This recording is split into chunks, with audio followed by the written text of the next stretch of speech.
This might be so fucking like pick me and out of bounds. Had Logan Paul done TanaCon, do you think people would have been just as mad? No, because Logan Paul did literally worse and his career actually profited off of it. And no, the question that you're posing is actually the opposite of a pick me girl question because it's highlighting like gender and sex discrimination in society. It's asking the age-old question, if I were a man, would they be treating me this way? And there's so much written and discussed about this to this day. Even Beyonce and Taylor Swift have written about this, that we know the resounding answer is no. No, they would not be treating you this way. It's so amazing to me how many male celebrities like Logan Paul, Kanye, Matt Rife can have so many huge scandals and their career actually somehow profits off of it. But then there are creators and figures like Amy Schumer or Jenna Marbles or even you, Tana Mongeau, who did something wrong, right? And it was just a huge hit to their career, or they simply never recovered from it.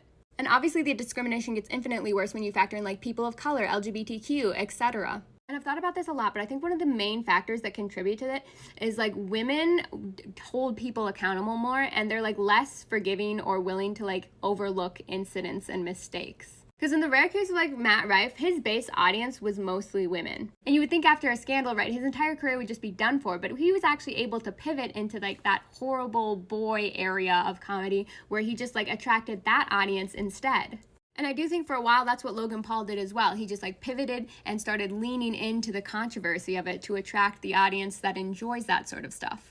But when you're a creator or a person who kind of like has good intentions at heart, so you don't want to lean into being horrible, or you're a woman, you can't lean into that audience and profit off of the scandal. But I have always thought it interesting that like Tana threw a convention that just went wrong when she was a teenager, right? And most of that was just on her management team, not saying she's not to blame at all there. But the level of blame was extremely excessive, of course, and they really tried to like end her entire career over that. But then there was someone like Logan Paul who at the same time was doing something that was so bad I don't even think I can say it on here, and he not only managed to make it out of that, but it really like boosted his career and he made so much money off of it. So explain to me where that's fair. And I think it's interesting. It's one of the reasons I say that Tana's podcast is one of the ones that I really want to go on, and people don't understand me when I say that. And one, yes, it's because I grew up watching her, but I grew up watching her go through all of these like facets of the industry and try and deal and manage it.